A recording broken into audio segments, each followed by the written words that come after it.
All right, well, everybody, I've got 5 o'clock. Tina, are we good to go? You are live streaming now, sir. Okay, thank you. I'd like to call this meeting of the Hendersonville Capital Projects Committee to order. It's July the 14th at 5 o'clock. We have if we don't mind, could we suspend with the reading of the previous meeting minutes? There's no objection. Being no objection, we'll just pass right on by reading of the previous meeting minutes, excuse me. And we'll move right on into our first agenda item, which is Mary's Magical Place and inline hockey. And Marcia, would you like to touch base on this, or would it be better off to have Andy Gilley discuss this, the reason why we're working to move inline hockey, or would you like to talk about that, Marshall? I can't hear you, buddy.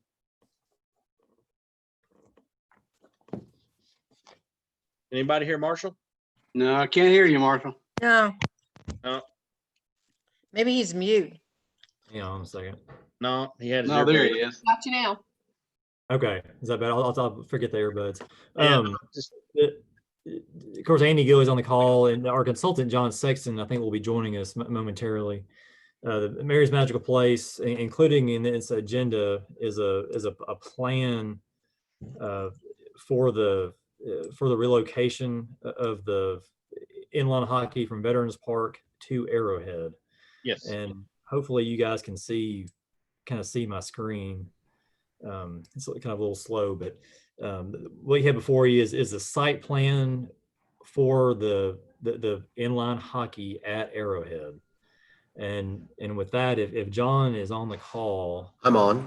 okay, there you are. I'm going to let him, and again, John Sexton is our consultant from Lowe's Design, and they're the ones handling the design plans for the inline hockey at Arrowhead and the flood project for Mary's Magical Place at Veterans. And both site plans are included in this to use to see on your screen, and also the cost estimates for the inline hockey as well. But with that, I'm going to let John take it over and kind of just walk us through the inline hockey site plan. Thank you all. I guess what I'm going to do first is review the volunteer park site layout, and then Marshall, if you want to kind of go back to the Veterans Park, we can. Mike Black is on from our team as well, so he can kind of review some of the flood study information. Okay. It's behind the relocation of the hockey rinks is to move those the inline rinks is to move those out of the floodway and over here to Volunteer Park, to where we don't have to really worry about that going forward. So right now we're planning on using the east soccer field at Volunteer Park to propose these 2 inline rinks that will be covered as well. The membrane structure that you can kind of see, the large square area, would provide shelter for those 2 inline rinks and for the spectators that would be using that. This facility with that overhead shelter would be able to be used year round, and it will be protected from all inclement weather as well too. So again, we're using that east soccer field at Volunteer Park for this structure. The structure itself is about 243 by 230, and that's ample space to provide enough lighting and seating and enough airflow in there, so that when spectators are in there, they'll be shielded by that overhead structure, and won't have to worry about inclement weather neither. Let's see, where did it go? I'm bringing the structure up now for him to look at. I thought they may want to see that. Is that kind of a representation of what it would look like, John? Yes, pretty much it is representative of what we would be using. The picture down at the lower left-hand corner is more representative of the structure that we're proposing. Essentially what it is, it's a hip roof membrane structure. We decided to go with this option versus the metal roof, one, due to cost, and 2, we've used this in a couple other facilities around, and they've actually worked really well.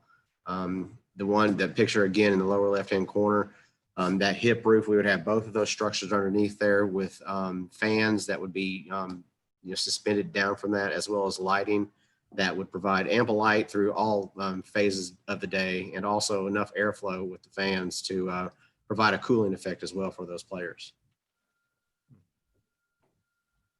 We're also proposing in that park, there's a walking path, a non-paved walking path right now that's going around the circumference of that park. And we're proposing to do about a 10-foot walking path around this area as well for just, non-active visitors to the park.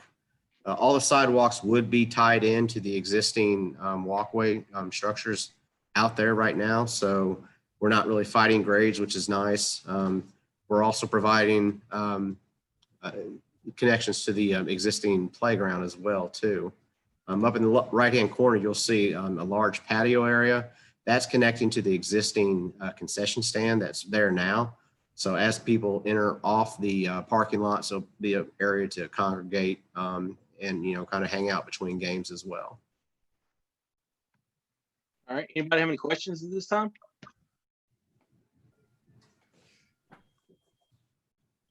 Mr. Sexton, carry on, sir.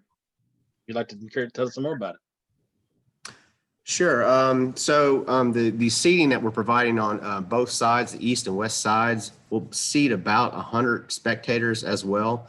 At the current location, I don't think there's an ample amount of spectator seating. So what we're doing is we're providing enough spectator seating for competition level attendance. So we will have ample amount of places for spectators to attend and view the rinks.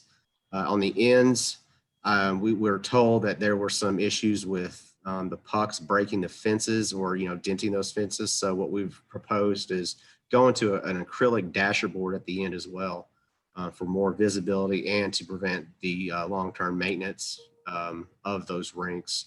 These will be all new dasher boards and a flooring system that we can come in there, put down on the asphalt. And again, it's going to be, protected with this membrane structure. So, the longevity of this material is going to, it's going to last a pretty long while. We also have ADA ramps and access to those raised bleachers. So instead of those bleachers sitting on the floor, they're going to be elevated to about 6 inches below the top of those dasher boards. So there's a better visual sight to the players and the activity that's going on within those inline rinks. Again, as I stated, there's going to be fans, multiple large fans, 16 to 20-foot diameter fans. That's going to help circulate air underneath that structure to prevent, humidity and buildup of condensation on those dasher boards and that flooring. So, again, if there's inclement weather and it's humid outside, those fans should be able to allow the airflow underneath that structure to, circulate pretty well. All right. Anyone have any questions so far? Yeah, if I could, Pat. Yes, Alderman Sprouse. Let's go back and talk a little bit about the membrane. I saw in one of the previous slides, there was a small graphic about tensile strength and load and things like that. Tell us a little bit about how it would be able to withstand punctures, and if it were damaged, how would it be repaired? Would it be able to be repaired easily, or would it have to be replaced in whole? There's multiple layers to that membrane structure, so damage is going to be quite minimal on it. You can kind of see the structure of that. So there's about 6 to 7 layers of thickness on that will prevent punctures. Now, if somebody takes a spear or something like that, I'm sure that we're going to have to figure out a way to repair that. But in general, it should be protected against hail and other natural occurrences that happen out there. Is that being proposed versus a traditional roof because of lower cost, or is it because of, is it translucent for lighting? I'm just trying to, and what's the longevity of it look like? I can get back with you on the longevity of it and the warranties on that. One of the reasons that we're using it is for lighting too. It allows more kind of translucent light to kind of come through there. We did some research on these structures, and when players play underneath this, especially with inline rinks and say soccer, the visibility out. So if you're under a plane and you're looking out, it's so much more bright. So there's kind of a visibility visibility, issue doing that. And we've also wanted to make sure that, during the days that we're getting some of that natural light in as well to help Okay. cut down on the lighting. Thank you. Thank you. Anyone else have any questions this time? Yes, Yes, ma'am. Alderman Cunningham. thank you, Pat.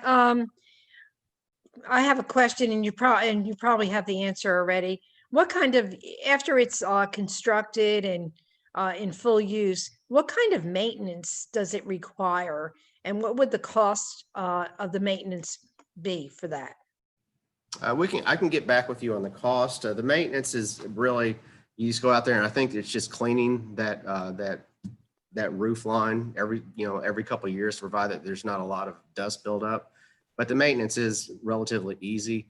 Again, one of the reasons why we went to the membrane structure is to have it blend in more to the surrounding structures and for the longevity and maintenance ease of this structure. Okay, and maybe this question would be more directed to Andy. Andy, would the Parks Department be the one that would be taking over the maintenance and all that of that, or would we have to hire outside maintenance crew for that? I would have a feeling we would have to hire that out. That's probably beyond our scope. There's probably some things we could do, but it would probably be outside our normal capacity to clean that, or it would Yeah, just 'cause depend it on what look- it is. There's some things I'm sure we could do as far as It looks like it would need some type of special equipment to get up. sharing. I know over- in other facilities that use this, there is outside crews that would come in and maintain it. Just like we have on our turf baseball field, there's a specific company we have to hire out to come in and do cleaning on that. It's not something we have the machinery necessarily to do. Okay, thank you. Those are my questions. Thank you, Thank you, Chairman. Cunningham. Anyone else? Yes, sir. Alderman Skidmore. Yeah, thank you.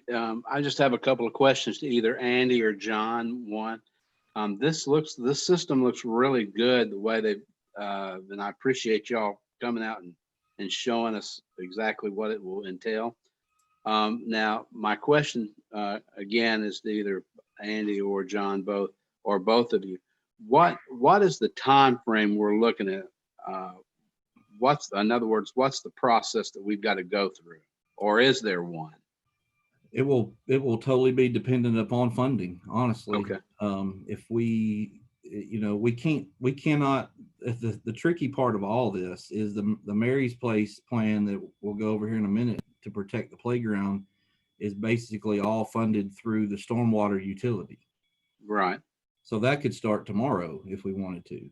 But this is going to be funding that you all will have to approve and go through either a bond this year or put in the budget for next somewhere. And we can't tear up that ground over there at Mary's Place until we know the funding is in place and we have things ready to roll with this project.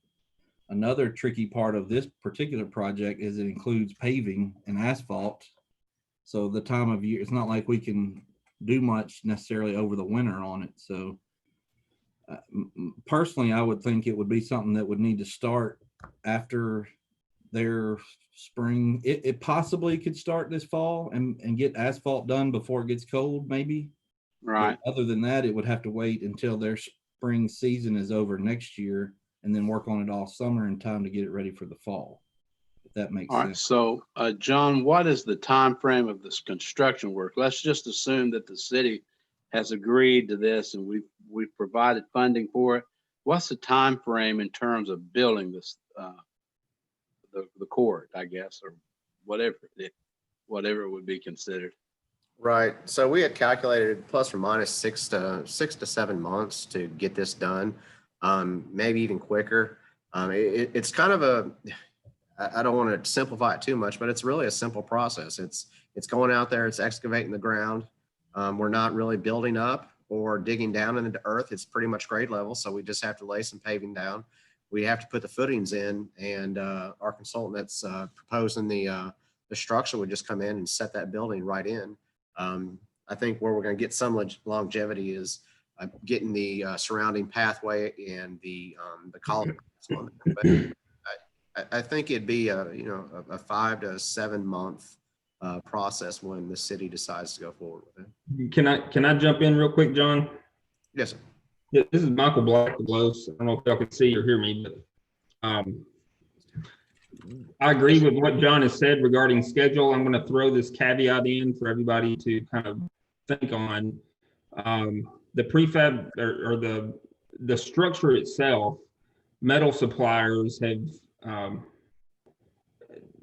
there could potentially be a lag time. So the 6 to 7 month construction schedules feasible, provided we can get the structure itself ordered, bid and ordered, and then there may be a 2 to 3 month lag time. So we need to back up from when we think we're going to have funding, when we think we can build it, when we want to break ground, and then back up from that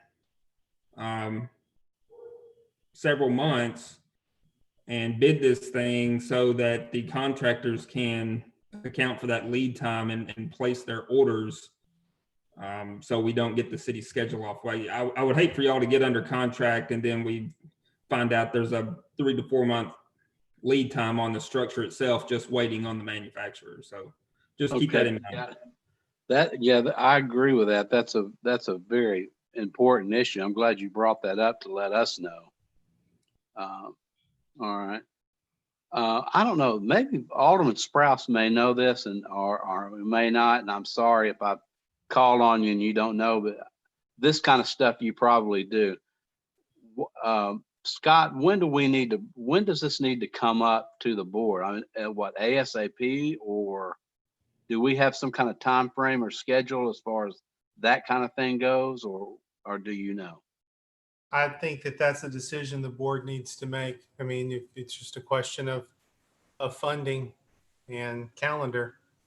So, Okay. I mean, theoretically, it could come up to the board tonight if 7 votes wanted to make it come up tonight, or it could come up in 14 days if 7 votes didn't want to do it. I'm not gonna. I can speak to that a little bit if you want me to, Mr. Please, Chairman. sir. Please do. I think what our intention tonight was to make sure you all had the site plan, saw everything that had been going on, had the different cost estimates. And then, and I don't want to speak for Mr. Lamar, but I don't know exactly when he and Robert were planning on bringing forward a proposed bond issue that would include some projects like this. But I think at that point, that's when the decision-making would start on the board's end, as far as is this in it, is this not in it, going forward. So I don't think tonight's not a time for a vote. I think I'm just trying to make sure we go through the processes of letting the Capital Projects Committee know what's going on, because it's such of the cost of the project. I didn't want it to come to finance or anything as part of a bond issue, and Capital Projects have never seen this information. So if I'm wrong on the process, let me know that too, I guess. But Well, no, that sounds about right. I think yeah. both you and Scott have hit it right on the head. I just didn't know if this was something that you all, I mean, it is special, obviously, but you know what I mean, like as far as the city standpoint, if there was something that was different. But thank you, all of you. I appreciate that. Thank you. Chairman Campbell, can I interject on that? Yes, sir. Yes, sir. Administrator Lamar. Go Yeah, ahead. Robert and I had a conversation yesterday, late afternoon, and I told him that this, and I called it a bond issue from the get-go. I said, this bond issue is important. We've got several projects on the table that we need to get moving. And I said, of course, Mary's Magical Place, the drainage, the burns, the hockey rinks are all tied in together. Several other things that the fire department's got, and so on. Robert is leaning toward a capital outlay note because he can do the instead of a bond issue. And I said, well, ask me the time frame. He said, well, a bond issue will take about a month longer than a capital outlay note, and we're better off doing a capital outlay note because of the money that's involved in a number of years and so on and so forth. So with that being said, I told him that I wanted to get it on the next Finance Committee agenda after tonight's meeting. I wanted them to discuss it I want him to let me know how many dollars he was talking about. Is he talking 4 million, 6 million, 8 million? All these projects together and get it on the finance committee and get it on the board agenda as soon as possible so that we can line up these projects because again, with the manufacturing, ordering, bid process, it's going to take a few more months. And so I'd like to get this thing on the books toward the end of summer, early fall, and find out exactly where we are, get the thing bid out. So we've had this conversation less than 24 hours ago. I think we're on the right page. And again, I've got, I understand the situation being in the park for so long that Andy's dealing with. You can't take the hockey rinks away from Mary's Magical Place in Veterans Park until we start the project over there so that we know when we can destroy those and they'll be ready to skate on the other ones in the next season. So it's kind of time sensitive. So we're going to be coming to you guys, the board, in the finance committee this month in January and in July, and kind of letting you know where we're going with that capital outlay now. Anything else, from any of the committee members? Mayor Clary, would you like to add anything, sir?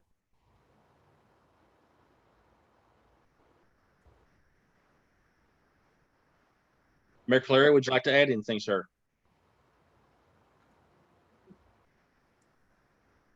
It was here. Let me see. He's here.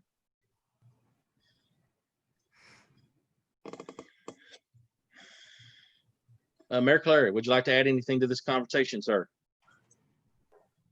Alderman Cunningham. Did I miss the cost on that? Let me go back. There's two costs. There's a one without it being covered and one with it being covered. I can't see that paper. Okay. And it was, I emailed it out to you guys in a packet, Alderman Cunningham. But he's got it on the screen. The one that's on the screen right this minute is that is a cost to, if you see, Marshall, if you can kind of highlight the 1.7 number. Okay, I see it. I see That it. 1.743 number is to just build a building and not put a cover. And then if you were to come in later and add the cover later, it would run up to 3.075. Okay. The second cost that's in your packet would be to, I don't know if you can pull that page up, Marshall. Overall total. For both of them. This page, the 2.8 would be to do it all at once on the get-go. For both, right? Right. Yeah. Okay, that's what I thought. I got your packet. Yes, Sometimes there's a couple things about the cost that I think will be important as we go. Marshall, if you could, I don't know if you can address this, but part of that cost estimate is asphalt 300,000. You see, that's possible that we could do some of that work in-house with our Rogers Group contract that would help get the cost down there. Also, we will still have around 250,000 in insurance money to put towards the project. And you all voted 3 weeks ago to let me apply for a grant with the state tourism for 75,000. I feel confident about. So those are three factors that I think will drive the cost down some. Obviously, until we actually bid it out, we won't know anything could happen at this point with what's going on in the world as far as costs of construction. correct. Thank you, Andy. Thank you. Related to the cost of steel, in my business, for instance, I know I have things ordered from Germany that have been pushed back from, I ordered in April and May. I won't see till August and September. Yeah. It's made out of steel. And also the COVID virus shutdown has factories that are shut down. They're dealing with it worldwide, and you just do not know how the suppliers are working across the globe. And a friend of mine, he's in the sign building business, and he told me, he said, right now he's looking at 3 months on getting steel orders in to build signs with. So he's on a backup as well. So metals in general are on back order at the moment. So Chairman, I do have one more question. yes, ma'am. I know we talked about moving one of the soccer fields Yes, to ma'am. accommodate the this project. Are we still going to do that? And do we have any idea what the cost would be move one of the soccer fields. Yes, We will be ma'am. moving. Yes, ma'am. Go I ahead. can speak to that. On the call too is Jim Gillum, I think, and Kyle Dunn with HFR. They are working on our master plan for the third phase of Volunteer Park, which is across the creek from this. And we're dealing with some issues with the horse barn fence, and then you're going to hear later about possibility of putting the fire hall on that phase of the project. But there is room over there for a couple more soccer fields, not just one. I think. I don't know, Kyle or Jim, if y'all want to speak to that about where we are on that master plan. Yes, Andy, this is Jim Gillum with Wald HFR Design. We, what was it, last Thursday? I think we met out there with the police and looked at, I actually still have the drawing in front, the survey that Marshall had forwarded to us, but with the location of the fence and how that impacted the grant property that was used to, build phase 2 of the project. But we're looking at probably 2 fields. We want to get full size fields just across the creek from the walking trail that we have over there. That's what we're thinking that we'll be able to get on that side of the creek. Any other questions regarding the soccer fields? Thank you. I appreciate it. Thank you. Any other questions regarding the inline hockey rinks and the layout? I think it's a good idea. I mean, we've been flooded. We know we have to move them, and this is the best place to put them at. So, my personal opinion at this time. Pat, if you don't mind, to give Michael Black a chance to discuss the Veterans Park. Yes, sir. Please. Please do, Mr. Black. Yeah. Go ahead. Absolutely. I just spoke with my engineers before the call, asked them where we are. We have completed all the engineering work. We are submitting to FEMA. So Marshall, early next week, all the MT2 forms, all the FEMA documents that we need signatures from, we're going to forward those to you unless you tell me to send them somewhere else. Yeah, that sounds good. We'll get them signed and returned. Okay. As soon as we get those returned, we'll get this turned back into FEMA. Again, I know not to beat a dead horse. I'm the engineer of record. We determined that this work will result in a no rise. Therefore, the city of Hendersonville can't act on that. So we're going to go through the process. We'll submit to FEMA, get their comment, whatever. But as a result of the no rise, the city can take our document and act on it. So you can build these berms and proceed with the work. I say that because it's going to take FEMA 2, 3, 4 months to give me any kind of response. That's FEMA. So, but aside from that, there's, it's a flood study. I can go into the details, but it's extremely boring. And Michael, I think just if you could just go over this site plan that's on the screen and kind of explain what we're doing and how we're creating the grass space or where the asphalt is now, and talk about how the protection of the playground works. Sure. So for those who haven't been involved in the conversation from day one, we've made it clear that the elevation of the park is such that it will never be able to be completely flood-proofed. So what we've done is we've designed a berm that will help channelize the flow from Drake's Creek to keep the velocities out of the park. Now, as the floodwaters rise, they will gradually rise and inundate the park. However, the berm should keep the velocities in the channel and prevent erosive, destructive velocities from hitting the playground equipment and causing the damage that we've seen from previous storms. Early on in the process, we looked at ways to 100% protect the park. And like I said, we can put a man on the moon, but it just takes money. We were looking at pumping systems and levees and controlled access with, floodgates. And at that point, we just realized it would be cheaper to reconstruct the park. So to protect what we have, we've come up with this berm solution. So again, keeping the velocities out of the park, out of the playground equipment, with the understanding that when we do get those flood events, there'll be some pressure washing and hosing down that needs to take place, but hopefully that's it. Sure. Director Gilly, do you have anything you'd like to add? No, unless anybody has any questions, I mean, it's kind of a dirt moving project, really, more than anything. Yeah, Yeah. let's move the inline hockey first and then start working on this. Correct. Yes, sir. Mayor Clary, do you have anything to say, sir? Would you like to have any comments toward this project?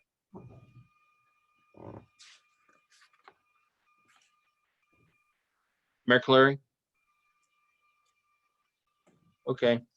Anyone else have any comments regarding this particular project?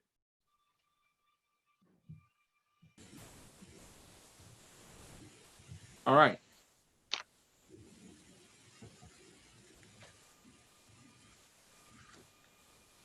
I'm just looking at my screen to see if anyone's in the queue is asked to speak. I don't see any hands up or anything that I'm not aware of. Anyways, back to our No, sir, meeting there here. are none. Pardon me? No, sir, there are none. Yes, I looked at the participant screen. Anyways, do we need a motion or anything from our committee right now to move this forward to BOMA or to move it to the Finance Committee? No, sir, I I don't think you think need a so. motion to move it forward, Chairman. Sir? I think you need a motion to move it forward. Okay. Someone like Mr. to Chairman, I'd make a motion, we move this forward to the finance and then on to the board. All right, we have a motion to move this to the Finance. I'll second that motion. We have a proper second. Anyone need that motion repeated? No. No one asking to have it repeated. When I call your name, if you would, we're going to vote. Aye is yes and no is no. And this is to move this to the Finance Committee. All in favor, when I call your name, please vote accordingly. Alderman Brown. Aye. Thank you. Alderman Cunningham. Aye. Alderman Skidmore. Aye. Alderman Sprouse. Aye. And the chairman votes aye as well. It's unanimous vote. It passes unanimously. Thank you. Thanks everyone for your input and all the engineers for joining us in our meeting. Thank you very much. And moving on to our next agenda item, being Fire Hall number 7, selection including new fire engine purchase. Marshall? I don't Yes, see thank it on my you, screen. Pat. Oh, there you are. I'm sorry. Yeah, sorry. Okay. Still here. Now what you have before you is there's two options for the sites within Arrowhead Park, and then this is right in front of the school, Knox Doss, at the corner of Mustang Lane and I guess it's the public school access road that takes you into the school there. But anyway, the first one is one option, and then there's a second option as well, a little different layout, but. Mr. Clint Cassidy has provided both these options, and I'm going to let of course Chief Bush is welcome to weigh in at any time and explain these, but we can start with the first one and let you take a look at it. And if you have any questions or comments, please let us know. Mr. Chairman, Yes, sir. Chief Bush, go ahead. I'm sorry, somebody else was getting ready to speak if they need to speak. No, sir, go ahead. So what Marshall's talking about, we've been through 2 or 3 different sites now. We had the original site that was given to us at Durham Farms. The site is, although we're grateful for the site they gave us, is not really conducive to building a station on it. They offered us up another piece of property, but it was going to take a significant amount of money. When I say significant, I don't know, just depends on what the dirt's going for at that particular time. I'd say anywhere between $400,000 and $600,000 to get that site elevated to where we could even consider putting a station on it. And then Director Gilly came to me and offered up this piece of property here. The biggest concern, Marshall, if you'll follow along, the gas the gas line there. That is a main gas line that runs kind of an L shape, starting at the left-hand corner, runs along the parking lot, and then takes a 90-degree turn and goes up. But if you notice, the structure is not going to be on that gas line. We did speak with Piedmont Gas, trying to see if they would relocate that line. If so, what would it cost? In speaking with them, it is a main, so it was going to be rather significant financially to spend the money to move that line. So obviously, we just talked to Clint. Clint just said he would do some pro bono stuff, kind of lay this out. We have not given anybody any guarantees for work. To me, this is an excellent site. We can certainly make a station work here. I preferably like option A that you're looking at right now. Of course, we'll let the public works and engineers and all those folks look in on this and see that it's suitable for what we need. I certainly feel like it's a great option. It's going to help us. As you know, we did a study back in March of 2017, as I have in my hand right now. And it was provided to us that said the north side of town was the optional place for this station to be. I feel strongly enough that if we do this, that it's going to help us with our ISO rating. We can certainly bring them back in once we get this station built, and then we could look at dropping from our 3.3x that we currently are in the city right now. And it'll offer up a whole lot different level protection for those folks north of the bypass and also at the streets of Indian Lake. Yes, it does. Anyone else have any questions at this moment? Yes, Chief sir. Bush or the architects, Alderman Sprouse? Yeah, could we go and look at the, we were going back, at least when I was looking, it was going back and forth pretty quickly between option A and option B.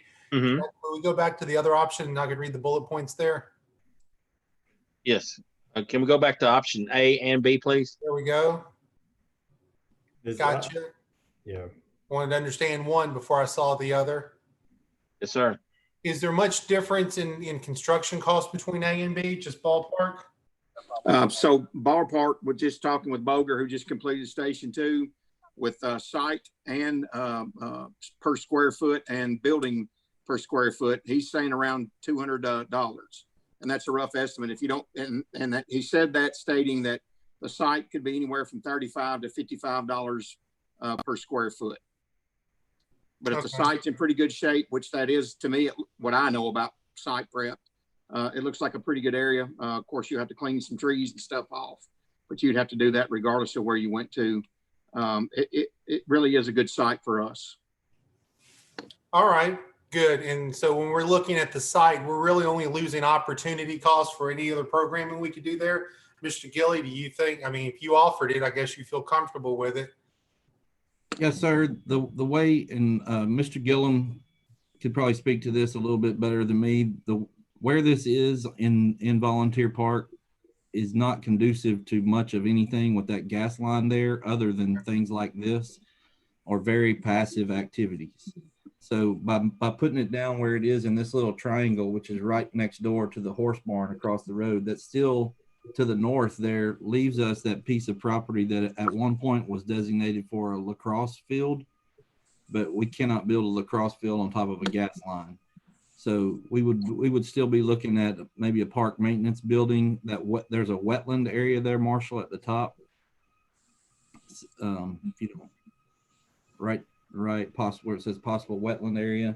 We were looking at maybe creating some kind of community fishing pond up there. It's just going to be, there's not a lot we can do with that triangle and that corner property. If Mr. Gillum wants to speak to the reason why this site selection is important to get firmed up is with them doing the master plan for this whole third section of the park. They need to know where this is going to be so they can help us move forward with programming the rest of the property, if that makes sense.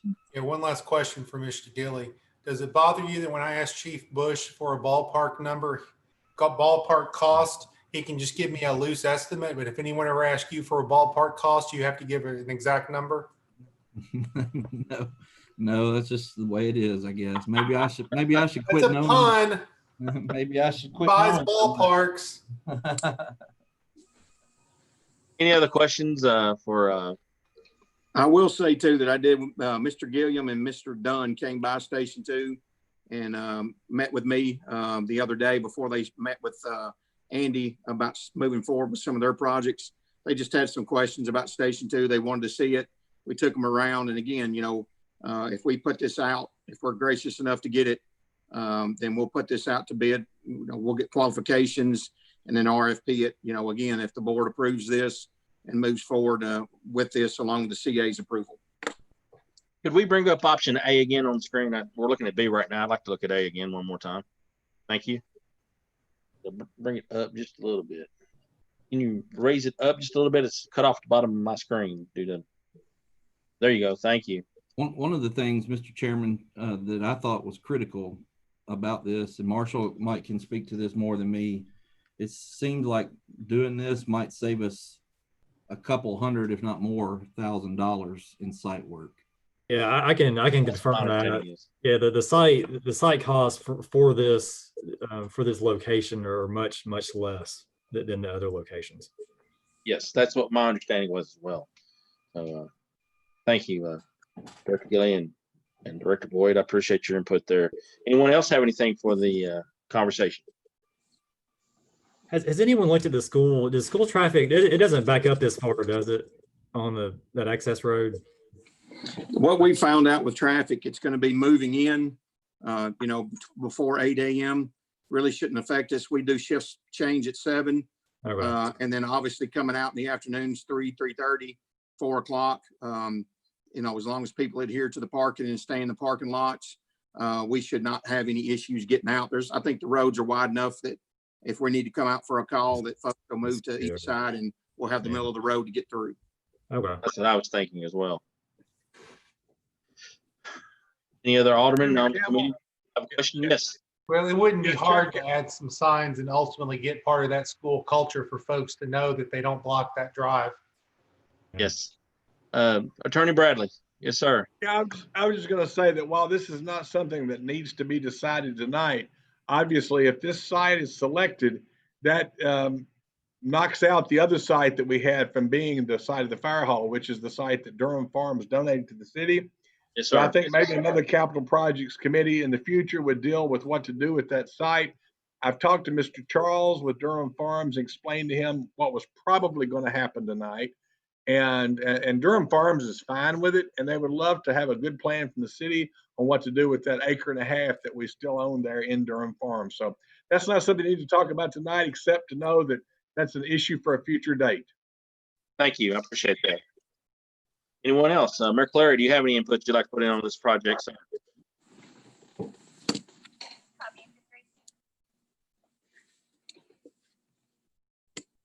Any other aldermen have any input? Yes, sir. Director Lamar, excuse me. Oh, I just have one question. I'm completely in favor of this. I think it's a great location for the school, for the subdivisions, for Indian Lake. I'm completely behind it, and I think it's a great idea. And I'm kind of glad we decided on this. Save a little money and actually be a better site for the safety of the community. Yes, sir. I agree with you. Thank you. Chairman Campbell, may I ask the question, please? Yes, sir. Chief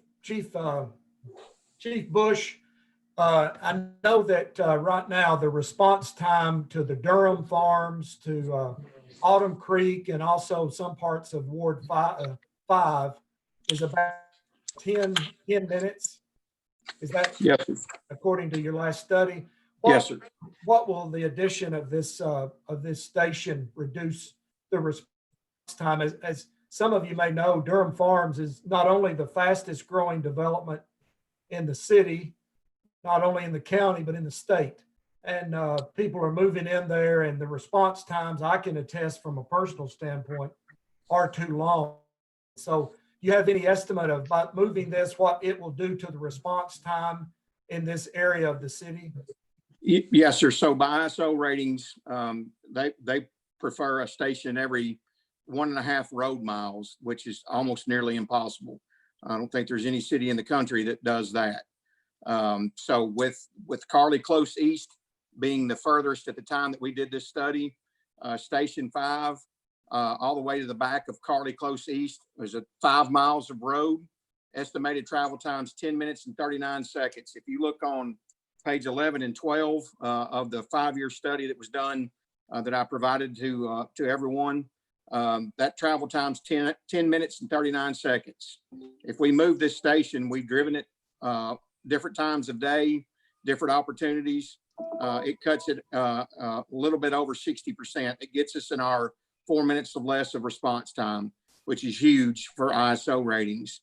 One of the things I would like to do is get this station built and certainly bring our ISO company back out. I think if we get this station built, get it staffed, get people in place, we get ISO to come back out, I certainly do feel like that we can increase our classification rating, go from a 3.3x to possibly a 2.2x. We missed it by a few points the last time that we did it, which was a few years ago. Matter of fact, 2 years ago this December. I think it'll make a significant difference and help us generally with response times in that area. Thank you. Will we have a EMT presence at this station once it's Well, built? so our staff is everybody's at least trained to a first responder, but we carry EMTs and paramedics on our apparatus as well, and we take that into consideration when we build new stations. Each shift is blessed to have quite a few EMTs, and we try to keep about 90-95% of the time have EMTs on our apparatus. If you're asking if the county is going to come out there, I gave them the option. They were going to look into it and get back with me today. I have not heard anything back from them. And maybe this is a question for Chairman Campbell. Is it appropriate for us to try to help fund the building of this station? Get the county to help fund the building of it? Yes, sir. We can ask. I mean, we've asked in the past and haven't gotten anywhere with it, but we can ask. We can always ask them. Yes, sir. If I could speak to that, the chairman of the finance committee of the county commission is prepared for that discussion. Okay. Thank you. Thank you. We'll be glad to talk to them about it. Yes, sir.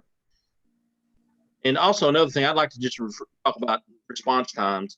As most of you know, my mom's, the next door neighbor's house went up in flames recently, and there was a fatality there. And the fire department had a 5-minute response time. And it was at 11:30 at night, and my mom was excited, extremely excited about it because she was watching this house fire go from a small fire out on the back side of a house on 2 stories and go right up into the roof line and into the roof, engulfing the house within a matter of 4 or 5 minutes while waiting on the fire department. And it's you know, closer we can be, the better off we'll be. Save some lives, but there's other things. And just one last statement. I also want to thank the Public Safety Committee for their movement on this issue. It is important for this part of the city. Back in March of 2019, I had to have an ambulance come, and it took almost 11 minutes to get to my house when I needed it. So this is needed in the area, an area that's fastest growing in the city. And I want to thank the Public Safety Committee and also the Capital Projects Committee for taking this up, and it has my full support. Thank you. yes, sir. Is Alderman Waters with us? Does he want to say anything since this is in Ward 6? I can't see if Alderman Waters is with us. That's why I'm asking. Chairman, my hand's been raised. I I don't know how apologize, long, and I'm part of your committee, so. Jolene, I'm sorry. I apologize. Go right ahead, Alderman Brown. I apologize for You can call me Jolene too. It's her computer. That's on the screen. When I'm looking at the screen, I understand. Yes, sir. Go right ahead. We can sit here probably all evening and talk about site plans and the merits of putting a fire hall out there. But I'm going to move that we move it forward to the Finance Committee for discussion in their next meeting. All right, we have a motion to move this to Second. I'll second. We have a proper second. Any further discussion on this issue?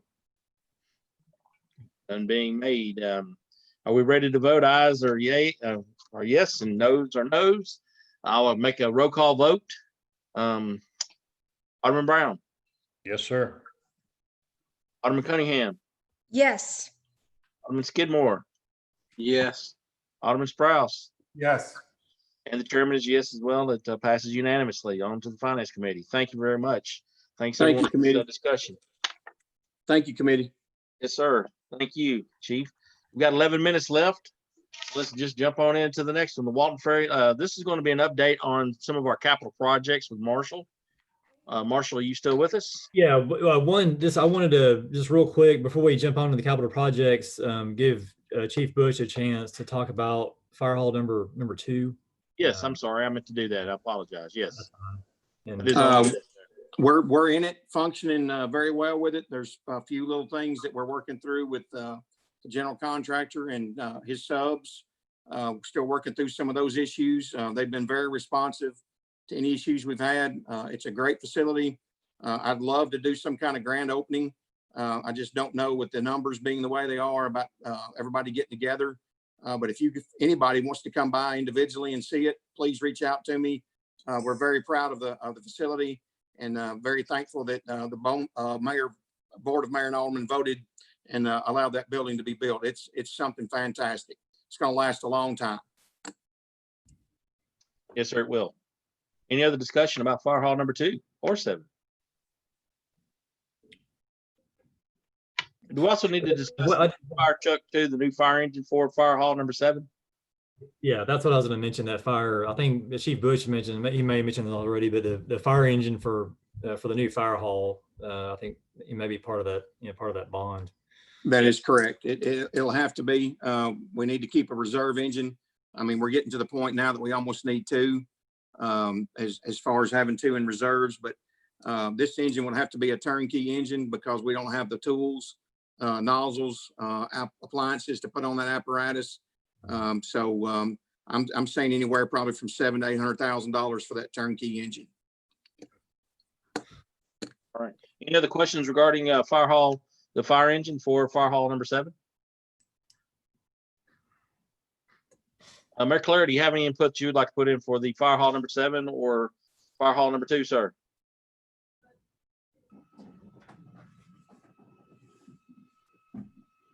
Okay, no discussion from Mayor Clary.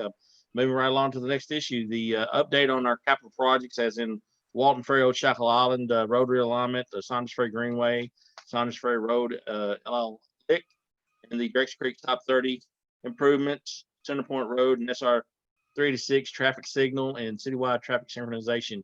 We're going to touch on those real quick. Marshall, would you like to give us a real quick rundown? Yeah, what I'll do is what I have before you is a kind of a brief explanation of Walton Ferry Old Shackle. I did want to take a moment, ask Tina, when do we need to be out of this meeting for general committee? You've got 3 to 5 minutes probably. That's what I was looking at. I have to reset for the next one. Sorry. Okay, no, that's fine. That's one to ask. The Walton Ferry Old Shackle, obviously this is a project that's been around a long time.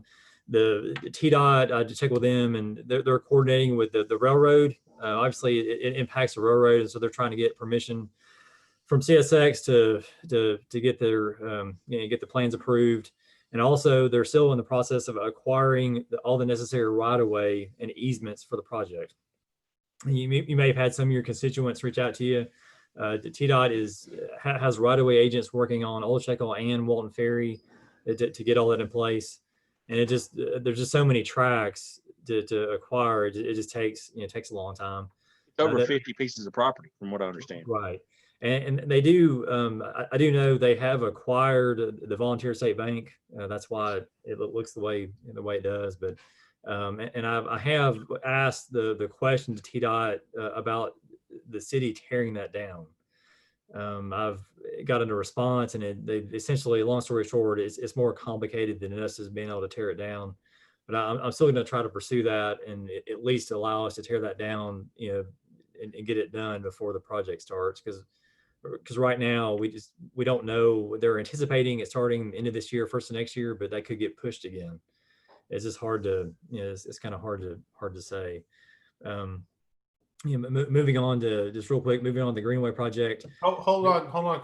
When you say moving, when they're later this year, beginning of next year, what phase are they talking about? Turning dirt then, or are they talking about what's the actual? Right now it's scheduled to be bid in the letting the end of this year for TDOT. But I'm not, that's what it has in their schedule. I'm not going to hold my breath. I feel like it'll get pushed again. Okay, thanks. Yeah, I'm not optimistic about the likelihood of that happening, but that's at least on TDOT's end, that's what they're saying. But I thought Yeah, we've only been working on this for about 30 years now, Marshall.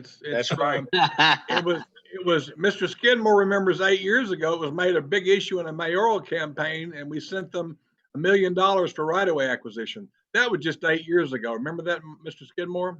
I do, sir. Yes, I do. So don't hold your breath on this one. No, I'm not. Yeah. Anyway, but yeah, moving on, we got I guess like 5 minutes left. Greenway project, we've got the core approval that we needed, and we're going back for the reevaluation of our NEPA document. And again, I'm going to send this packet out to the committee to let them look at it, but it just takes time. The LIC project, again, it's in TDOT for them to review before we move on to purchase right away. Drake's Creek South 30, we're on the verge of being able to get right away approval to buy right away. In Center Point Road signal, that is, we have a right away field review meeting this Thursday. So that project, it continues to move forward. And again, this citywide traffic synchronization project is a little more complicated. And I'll send this email out to everyone to let them look at it. But we're getting all the locations surveyed, and we're going to have to acquire easements in the right of way to be able to move forward with that project for the signals and the cabinets for that equipment. Anyway, but and at Rockland Road, again, we're trying to get that project initiated. But I'll send this to the committee after the meeting. That way they can have what we have looked at tonight. And if they have any questions, just they can email or call. So. Any other questions? Any other comments? All right, do I have a motion to adjourn our meeting? So move. All right, Second. we have a motion and a second to adjourn our meeting. When I call your name, please vote aye for yes and no for no. Brown, Yes. Cunningham, Yes. Skidmore, Yes. Sprouse, Yes. Amble, yes. Thank you very much for your participation, everyone. Appreciate Thank it. you, Chairman. Thank you, Yeah. committee. Good job. We're done, Adios. Tina. See you in a few. Yep.